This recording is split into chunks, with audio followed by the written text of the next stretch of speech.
Ego. What makes or breaks players in every single rank from Iron all the way to VCT. Numerous pros have ended their careers short because of ego alone.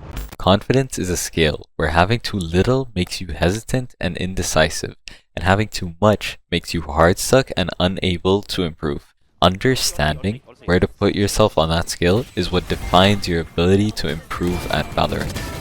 Oh my god, bro. Welcome to Why You're Buns at Valorant. Let's begin by defining the scale of confidence. You see, most players fall at either extreme of the scale, that being not enough confidence or having too much. But how can you understand which side of the scale you fall on? By examining your gameplay. If you see yourself last alive most rounds, Last player standing. chances are you play too hesitant or selfishly, leading to you not being there for your team. If you see yourself being first death most rounds, chances are you play too confidently and don't wait for your team at all.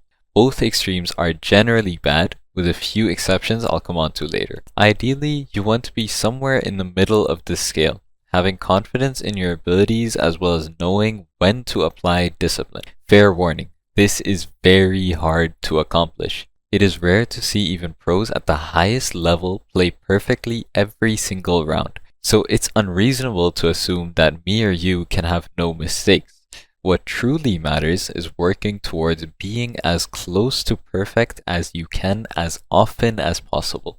This is what pro players have achieved. You see, players like Mako or Davai aren't praised for their aim or utility, but more so their decision making, which relies heavily on your confidence. Knowing when to peek and when to freeze is an essential skill which you can apply whether you're playing professionally or just playing ranked. Now, what's important? The simplest way to improve this. 1. By playing a lot of ranked, but actively thinking back on every round, the potential you had to impact the round.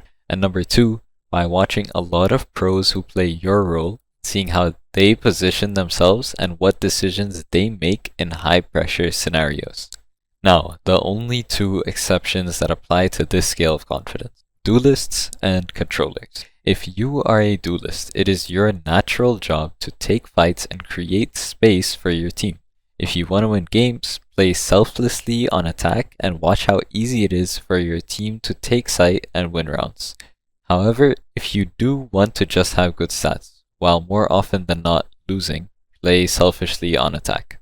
The reason I mention this is because I personally have seen a good amount of high elo duelist mains that play selfishly on attack in some games, not all.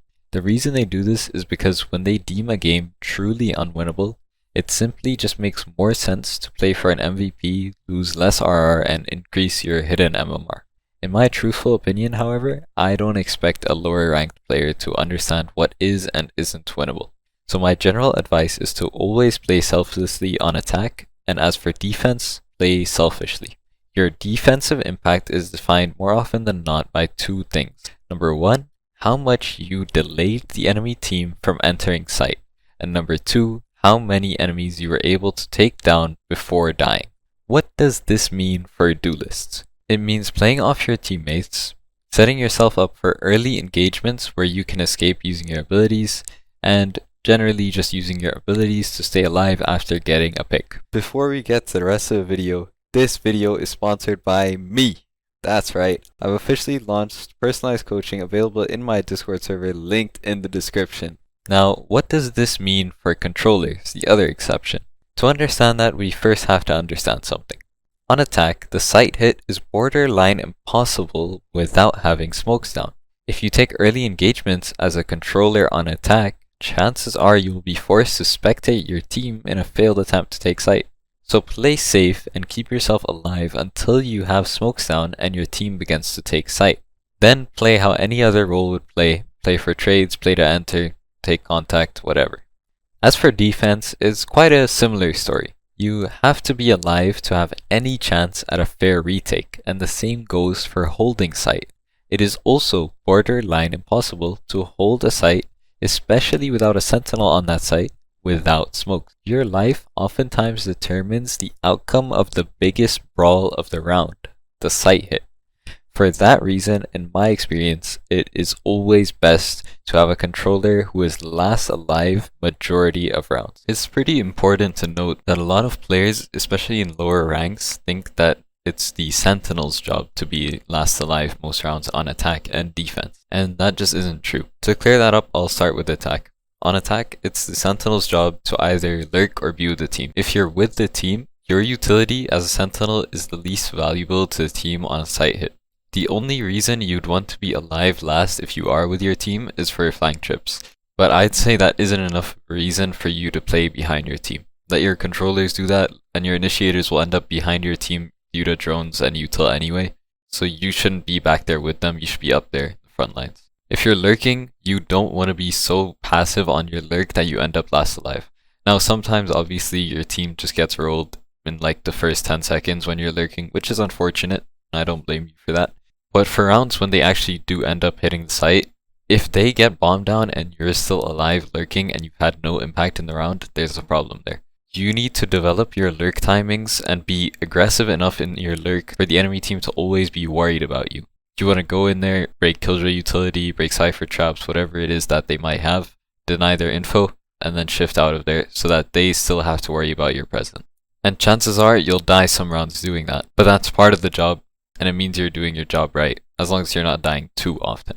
With all that being said, I don't want you to take away from this video that you need to play safely every round, or that you need to wait for the perfect opportunity to do something every single round. No, sometimes you do have to force an engagement, take it, and win.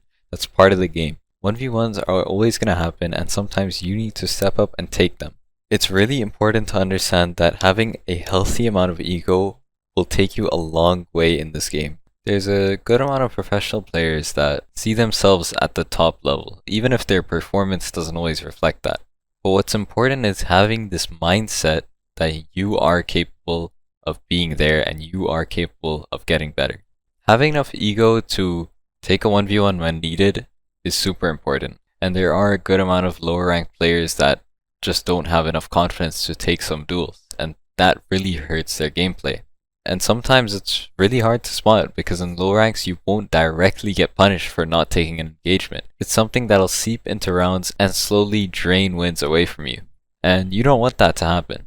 You need to recognize when you're not playing confidently enough, and you need to have a routine to increase your confidence. Another thing that's really important is the mindset you have going into rank. I see a lot of people that play a deathmatch, they're not shooting well, and they say, alright, let me just queue a game anyway. Don't do that.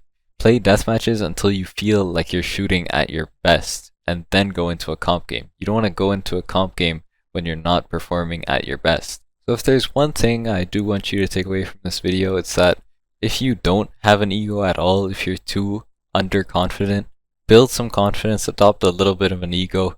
It's healthy and it'll take you a long way. And if you're too overconfident and you notice yourself dying super often when your team's still alive, or if you still had full util, then tone it back a little bit. Keep your ego there. When you need to take a 1v1, take it, but play a little safer, play a little smarter, and you'll see yourself winning more rounds. That's all I have for today. Let me know if you guys enjoyed this new format of video. I'm still experimenting, so I'd appreciate your feedback.